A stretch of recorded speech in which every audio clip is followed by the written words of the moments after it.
Israel's government says it will press forward with its ground offensive into Rafah, the city sheltering over 1 million displaced Palestinians. Joining me now is Amy Potter. She's a Canadian nurse with Doctors Without Borders who just returned from Khan Yunis. Amy, thanks for joining us today. Hello, it's good to be here. Could you describe for us, because we haven't had a proper look at Khan Yunis and what it looks like at this point? So Khan Yunis and Rafah, again, very, very close to each other. It's not like anything you've ever seen. It's simply overwhelming. Before the conflict, this was an area that had approximately a couple 100,000 people. And after the conflict started to progress down to the south, the population swelled to well over, I believe at the peak was 1.8 million. There's just nowhere to put that many people. There were people, they're living in every shelter, every place imaginable. The first shelter I saw was actually a wedding hall that now housed over 30 families, and those were the lucky ones that were in shelters. The rest were in tents, and I can see from some of the images that you're showing, these tents are often just pieces of wood with plastic barely scraped together. They don't stand up to the wind. They don't stand up to the rain. The roads are crowded. There's not enough latrines. It's not like anything I've ever seen before. It's unimaginable. Where were you working out of? Was there a medical facility for you to call and use as a base, or were you going sort of community to community? So I worked at a few different hospitals part of the time, one in Rafah and one actually in Darabala a little bit. But most of my time was spent in Rafah, down in the Al Mawasi area, setting up a primary healthcare center. Getting a building or a location to open up is virtually impossible. So we actually opened up initially in the back of box trucks, just to trying to provide any sort of aid that we could. That was down in the south, right near the Egyptian border. And what kind of aid were you able to provide? I imagine you only had supplies that you came in with. We had a limited amount of supplies. You're correct. There were some that we were able to, our logistics team was able to get in, but nowhere close to what we needed. Initially, we were just able to provide some physician consults and a little bit of medications, a lot of which were actually donated by the WHO and the local Ministry of Health to try and provide just basic health care. A lot of the people living in that area are displaced. They don't have access to healthcare. Things that we take for granted, being able to just get your blood pressure medication or your thyroid medication or your diabetes medication. They don't have them anymore. They haven't had them in months. And so a lot of what we saw were people just desperate for their chronic medications and help. And then we saw a lot of other people who just needed some Tylenol or ibuprofen because of just aching from sleeping on the ground for so long. Had you been there before, to this region?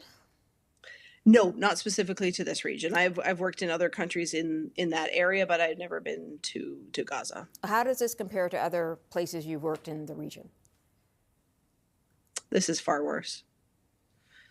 This is probably one of the worst scenes that you could ever imagine. And I worked with a very talented international staff with Doctors Without Borders, people who've worked all over the world and for 30 plus years, far longer than I have. And the one sentiment that we all shared was, this is worse than we could imagine.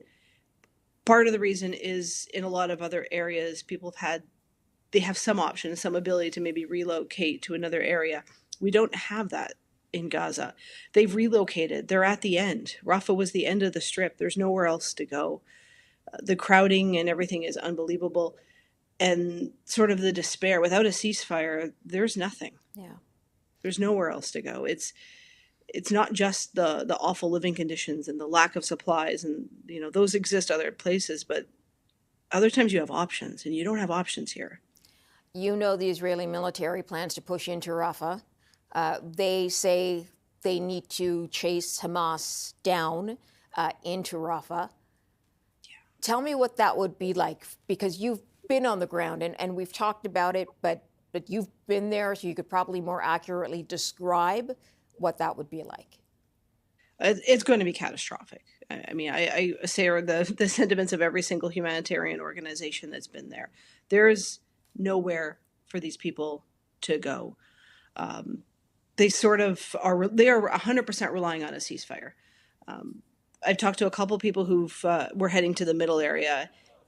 And they actually said, it's not safe here and it's not safe there, but if I'm going to die, I want to die closer to home. There's no hope. There's nowhere to go. They're surrounded on all sides. Moving into Gaza, there's not enough room.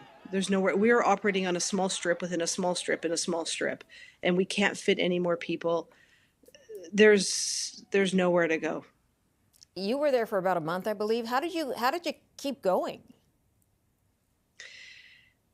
Oddly enough, you find a lot of inspiration in the people that you work with. For me, this was, my second or third war that I'd been a part of. But for a lot of the national staff, this was 10th, 12th war, depending on how old they were.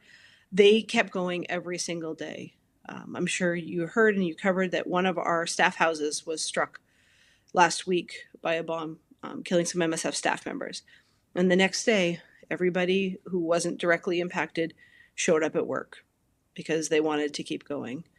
When I left, I was, sad and saying goodbye to the staff, and they said, for 7 hours a day when the clinic's open, it's almost like there's no war, and we get to do what we can to help.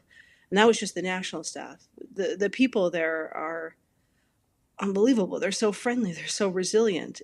I would go from morning to night, as long as the sun was up, you would see kids flying kites made of garbage, but it would bring them such joy. They would wave and they would be so proud of it. It's you kind of have to do what you can with what you've got, and the national staff are the ones that got us through. Watching the population struggle, but still just have the greatest of attitudes, considering the plight they're in, it's inspirational. Yeah, the human spirit sometimes, right? Yeah, we needed that.